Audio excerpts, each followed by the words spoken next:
So thank you for coming. We're doing another Climate Matters show. I'm the host, Stuart Scott. I call these press conferences masquerading as TV or vice versa. And we're coming to you from COP23 in Bonn, Germany. This is my email address. I give it at the beginning and end of each show so that people can write me afterwards. Please, if you have any questions for me, for my guest today, feel free to forward them to me. My guest today is Dr. Madhavi Venkatesan. She's a visiting professor of economics, Northeastern University.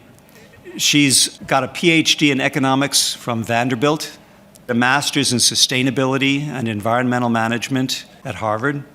And she has a master's in environmental law and policy from the Vermont Law School. This woman is very widely experienced in these fields that she's going to discuss with us today. And she's a member of the International Society for Ecological Economics. Now, she won't discuss ecological economics directly, but I will at some point in this presentation. We've titled today's show, The Role of Economics in Sustainability. Now, I'm going to let Madhavi take it from there. Hi, good afternoon.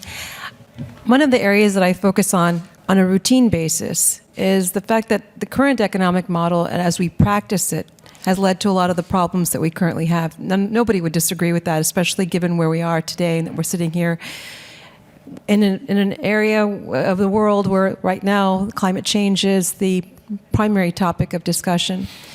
But when we think about economics and we think about the model itself and we think about demand and supply, the one aspect that oftentimes is neglected is the personal responsibility that's inherent within those demands or those supplies that are provided. And a lot of that has to do with how we teach economics. We don't make it explicit in the teaching of economics, principally, how the individual factors in and how the individual's values factor into their consumption choices. So this is actually continued on in how we have oversimplified the measurement of progress itself. Because we live in a world where we're looking at the final product, we tend to look at what's simple for us. And in many ways, you can see this mimicked in so many aspects of how we live our lives. We look for the sound bite. Well, the sound bite in economics is GDP. We look at GDP and we see a dollar value that translates into production capacity, or should have just translated only into production capacity at the time of its creation. But what has ultimately occurred is this oversimplification mentality has led to us thinking of GDP as being equatable to standard of living. But everyone would probably agree, especially if you've looked at the numbers, that unless GDP per capita is equal to or has some value related to how individuals in a particular country have their income distribution, GDP in and of itself can add a very distorted element with regard to how we look at each other from a social justice perspective, and even more so from an environmental justice perspective, to the extent that we don't factor in the values that are inherent in our demand for a good related to the values that come out in the production of that good. So let me, for the people in the webcast audience and the follow-on YouTube audience, GDP is not known to everybody. It's here at the COP, the Conference of Parties. GDP is well known. It's the pure numerical measurement of what's supposed to be progress. How much money did our economy generate? Where the bads are counted as well as the goods. An oil tanker that sinks, I like to say, actually makes for a greater GDP. It stands for gross domestic product. It's a wrongly used measure, but I want to make everybody to understand what GDP means. Thank you for that. It was actually created for capacity measurement in the 1940s and became a universally adopted metric because it's easy to measure, it's easy to value over time as well as at a particular point in time, so it's easy to track. And unfortunately, the usage of a metric without taking into consideration what that metric really means or conveys can lead to a lot of distortions, which is arguably what we are in right now, a distorted situation where we're looking at a specific metric without thinking about the value proposition underneath it. So my focus is typically on this idea of a value-based conscious consumption model. So hopefully I'll get a chance to explain that a little bit more in detail to you. But just taking a back step, as we noted, economic progress has been focused primarily on production capacity. And so we have used this metric, GDP, which has a few specific variables attached to it. In the United States, the primary element of that is consumption spending. You have two other elements, which are investment spending, which is basically infrastructure, and then the other one being government spending. And then, of course, you have the component of the net imports and exports, looking at what is the net value. When we look forward to what GDP has actually led to, the perversions of GDP of just running after that one specific number of production capacity, we end up coming up with situations where consumers are consuming based on marketed demand, not on demand that they themselves have shown for a particular good or service, but marketed demand, where that marketed demand fails to consider all the costs, specifically environmental costs, and environmental and social justice-based costs, because those are considered market failures or externalities. And I'll take a back step here and explain what that means. Many of you are quite familiar with the terms, but the way I'm looking at this is from a teaching of economics perspective, not just a practitioner respect. And what I want you to think about is how the market itself provides a veil. As individuals, we may all have a strong belief, a fundamental desire to see animal life and other human life treated fairly. If asked a question, most people would say that they believe that people should be treated fairly, that we should pay an equitable wage, that we should treat our animals humanely. But when you go to the market, in this particular case, the conceivable market is our actual store, you are separated between your values of what you believe and the convenience of what's marketed to you without ever seeing whether what's marketed to you at that store matches the values you may have. And to the extent that an individual consumer does not take it upon themselves to understand how the production of a particular good or service that they're buying is consistent with their values, we all are complicit individually with the persistence of economic, environmental, and social injustice based on how we choose to spend and based on the asymmetry of information we allow to continue to persist. It is our individual responsibility. And in this day and age, unlike when I was in college, we have the internet as a means to actually find out and foster that lack of asymmetry that we have. When we look forward, we can look at grouping specific perverse outcomes. We can look at them from the environmental stance of what damage we've already done. We can look at it also from the components of how we choose to consume today, which is a marketed-based consumption, as I mentioned earlier. Most of us don't even know what we want or need. We walk into a store, and that's how we determine what we need. So it's more or less that shopping has become a recreation item and one that's devoid of any kind of responsibility with regard to how we consume. The most important element of our consumption issues is not taking in consideration the life cycle impact of consumption. And what that means is from the time of production to the time of end use, we don't factor in all those additional costs. So even when most people talk about externalities, they're actually referring to the externalities that come in the immediacy of the consumption or production process, not the long-tailed externalities that are related specifically to waste production, which can come in the context of emissions through incineration plants, landfill waste, which we will never biodegrade, or even the pollution to the oceans, which we know the ocean floor is full of much more pollutants than we see in terms of those plastic spheres that are circling in the 5 areas in the ocean as we know today. If I may, again, when an expert talks, I listen for the things that might not be understood out there. An externality, let me go into that for just a moment. The current economic system only values that which can make money. Everything else is called an externality. Fairness, equity, an externality. Nature, an externality.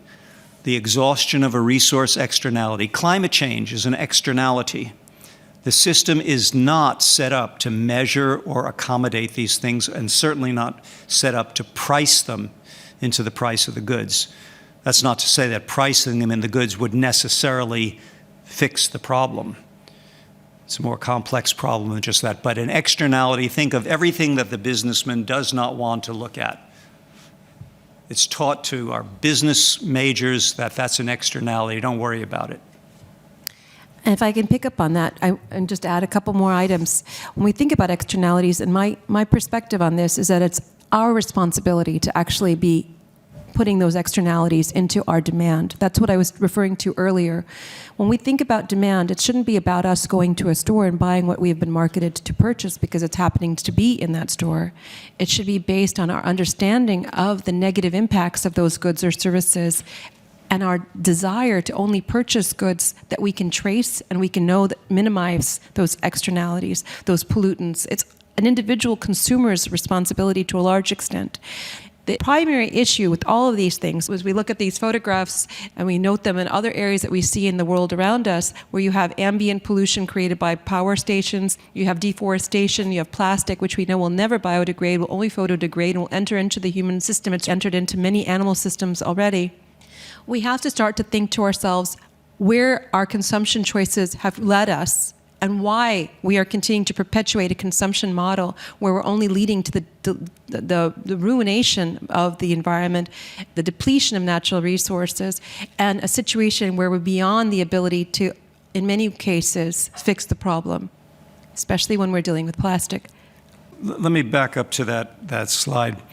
The three photos that Madhavi included were mild, in my judgment. All of us can think of a lot worse violations of nature and our own well-being that are occurring because these things are rendered as externalities.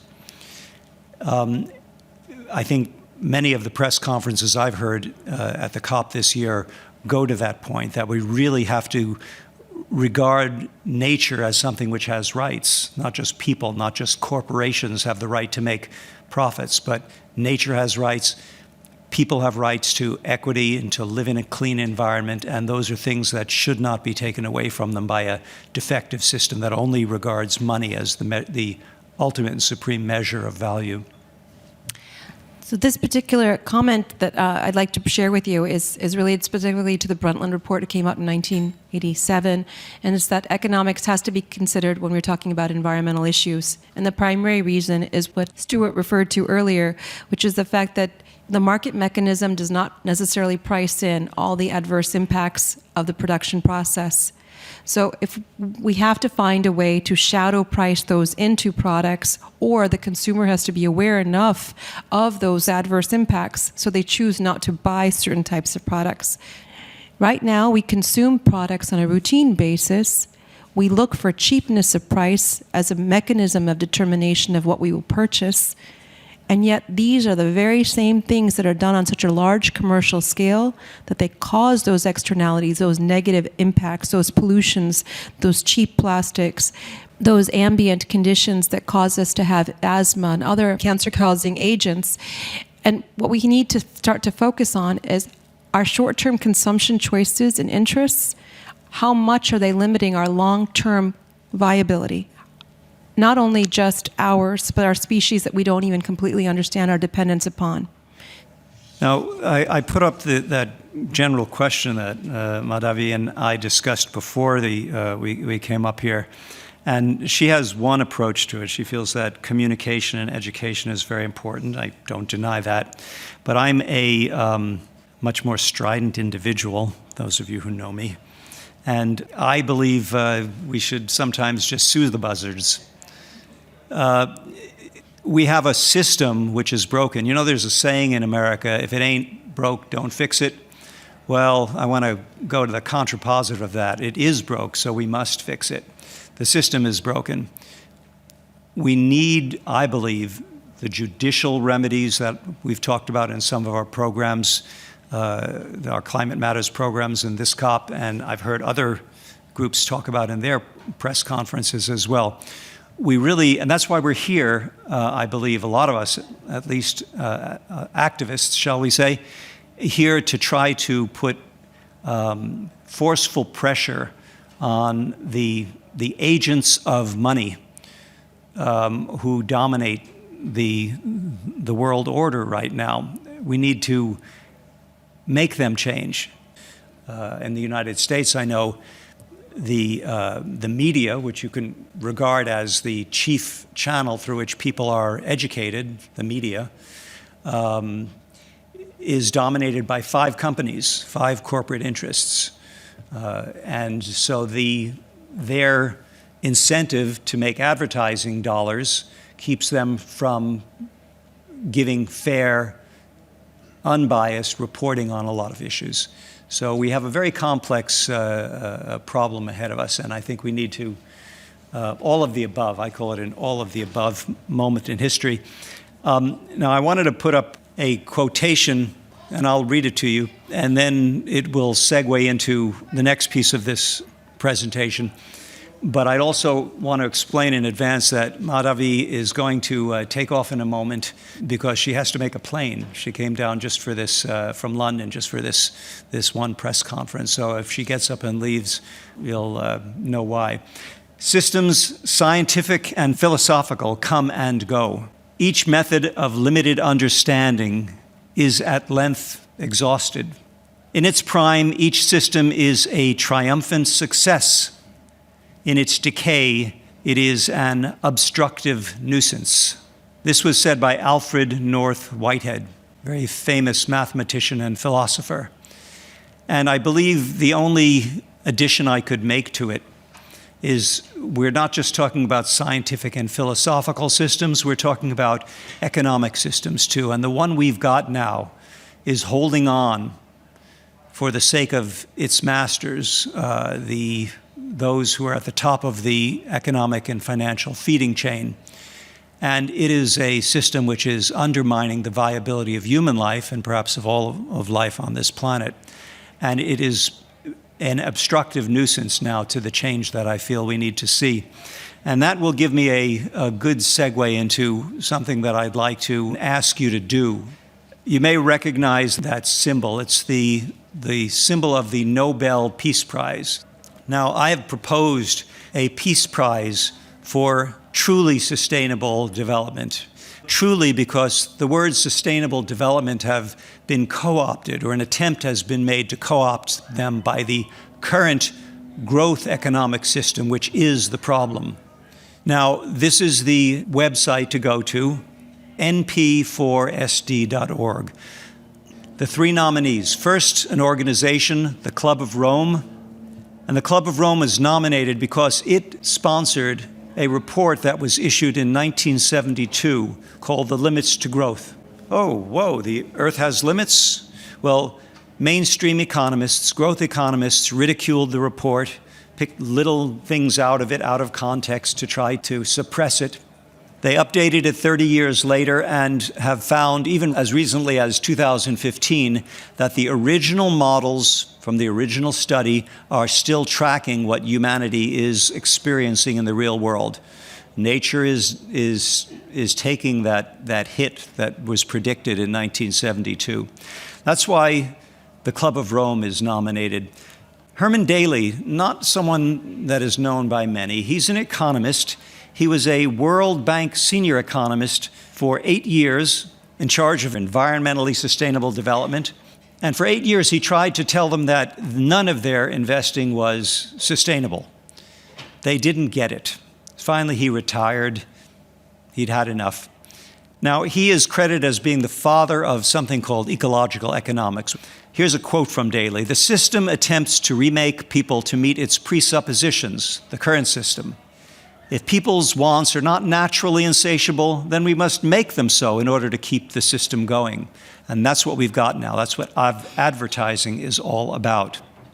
And of course, Pope Francis, who's well known and well loved by many people around the world, not for his, shall we say, cult of personality and how spiritual a person he is, but specifically for the message that he's delivered in something called a papal encyclical, Laudato Si', where I'll give you one short quote out of a 70-page indictment of the current economic system.